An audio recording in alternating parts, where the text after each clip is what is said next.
નમસ્કાર વિદ્યાર્થી મિત્રો, ફરી એકવાર તમારું સ્વાગત છે અમારી આ યુટ્યુબ ચેનલમાં. તો મિત્રો, આજે આપણે આ વિડીયોમાં શું જોવાના છીએ? તો આજે આપણે આ વિડીયોમાં ધોરણ 6નું જે આપણે એકમ કસોટી લેવાની છે તેનું આપણે સોલ્યુશન જોવાના છીએ. ધોરણ 6 હિન્દી વિષયનું સોલ્યુશન રહેશે. દિનાંક એટલે કે તારીખ રહેશે 18/1/2025. શું તારીખ રહેશે? 18/1/2025 એટલે કે 18 જાન્યુઆરી. કુલ ગુણ રહેશે 53 ગુણનું પેપર રહેશે. તો સાહિત્ય તમારે પૂરેપૂરું પેપર સોલ્યુશન જોવાનું રહેશે. ચેનલમાં નવા હો તો ચેનલને સબસ્ક્રાઇબ કરવાનું ભूलता नहीं. प्रश्न नंबर 1 से निम्नलिखित प्रश्नों के सही विकल्प चुनकर उत्तर लिखिए. तो पहलू से, नेपोलियन ने अपनी बहन के साथ कौन सा શું છે? નેપોલિયન ને अपनी बहन के साथ कौन सा खेल खेल रहा था? તો નેપોલિયન છે એની બહેન સાથે કયો ખેલ એટલે કે રમત રમી રહ્યો હતો? તો એમાં આપણો જવાબ આવશે આંખ મિચોલી. શું જવાબ આવશે? આંખ મિચોલી. બીજા નંબરનો ક્વેશ્ચન છે, नेपोलियन ने लड़की को क्या किया? लड़की को क्या दिया? સોરી મિત્રો, लड़की को क्या दिया? તો એમાં આપણો જવાબ આવશે 3 સિક્કે દિए. શું જવાબ આવશે? 3 સિક્કે દિए એનો જવાબ રહેશે.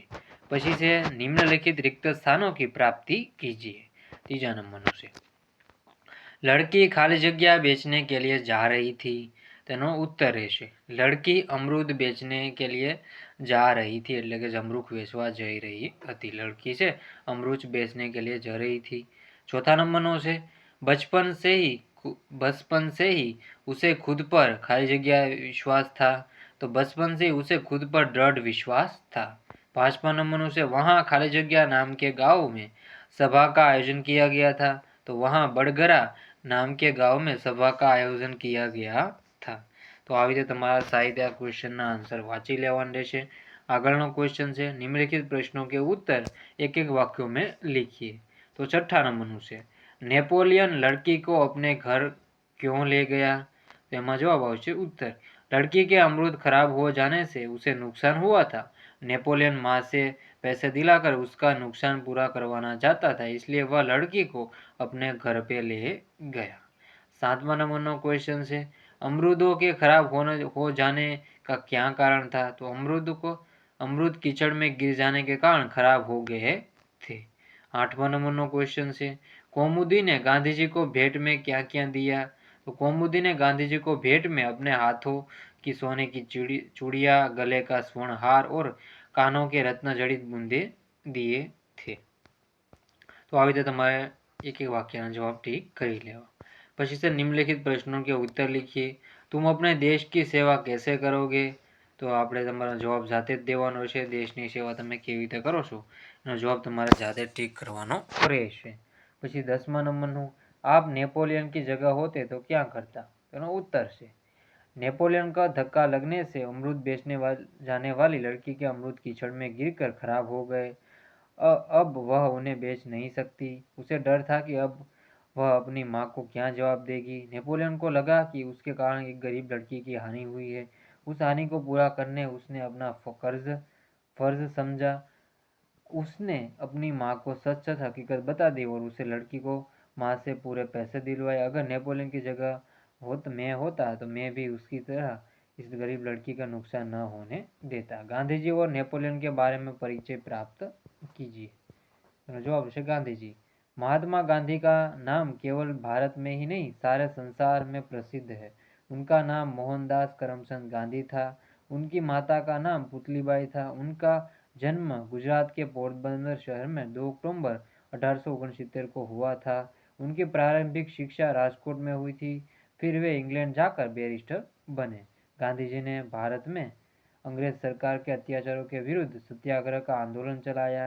गांधी जी के प्रयत्नों से सदियों से गुलाम भारत का स्वतंत्रता मिली. गांधी जी ने हिंदू और मुसलमानों की एकता के लिए काम किया. उन्होंने हरिजनों की दुर्दशा सुधारने के लिए भरसक प्रयत्न किए. उन्होंने खादी प्रचार, काम सुधार, स्त्री शिक्षा जैसे कई महत्वपूर्ण कार्य किए.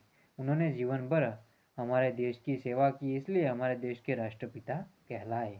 गांधी जी सत्य, प्रेम और अहिंसा के पुजारी थे. वे सरलता और सादगी के मूर्ति थे. वे बच्चों को बहुत प्यार करते थे.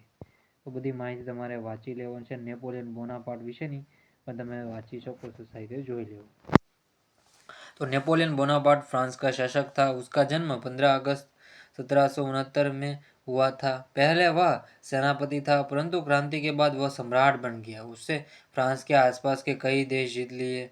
उसे 1812 के उससे रूस पर आक्रमण किया, परंतु भयंकर ठंड में उसकी बहुत से सैनिक मारे गए और आखिर वे वापस लौटना पड़ा। तो आ बधी माहिती तमारे वांची लेवानी।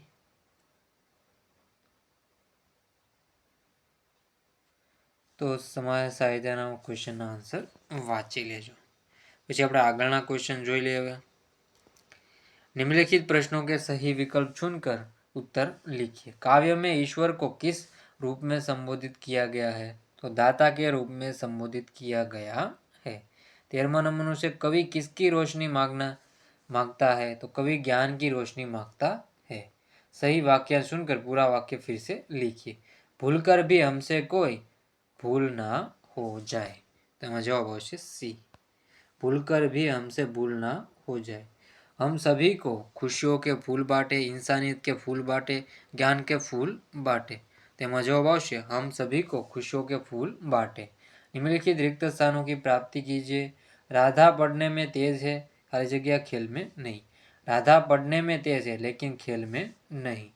रोहित बहुत तेज भागा, वह गाड़ी पकड़ना चाहता था। तो रोहित बहुत तेज भागा क्योंकि वह गाड़ी पकड़ना चाहता था। निम्नलिखित प्रश्नों के उत्तर एक एक वाक्य में लिखिए। कवि ईश्वर से शक्ति क्यों मांगते हैं? तो कवि ईश्वर से शक्ति मांगते हैं ताकि ईश्वर के प्रति उनका विश्वास कम न हो। कवि नेक रास्ते पर क्यों चलना चाहते हैं? तो कवि नेक रास्ते पर चलना चाहते हैं क्योंकि सबके साथ शांति और प्रेम से रहने का यही तरीका है। कवि ज्ञान की रोशनी क्यों चाहते हैं? तेना जवाब पण साहित्य તમે ટીક કરી લેજો। નિમ્નલિખિત પ્રશ્નો કે ઉત્તર તમારા જો સાહિત્ય લખી લેવાના રહેશે। જોઈ લો સાહિત્યના જવાબ, પોઝ કરીને સાહિત્ય વાંચી લેજો।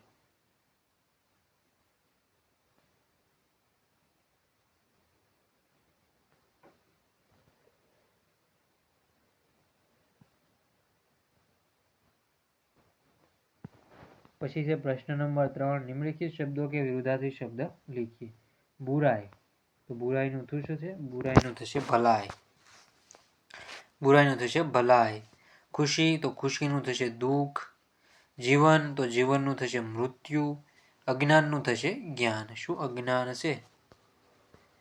અજ્ઞાનનું થશે ज्ञान। પછી છે कहावत का अर्थ स्पष्ट कीजिए। ऊंची दुकान फीका पकवान। तो हमने तो तुम्हारी दुकान की प्रसिद्धि सुनकर सामान खरीदा था, मगर आपका सामान बहुत ही घटिया निकला। कंगाली में आटा गीला।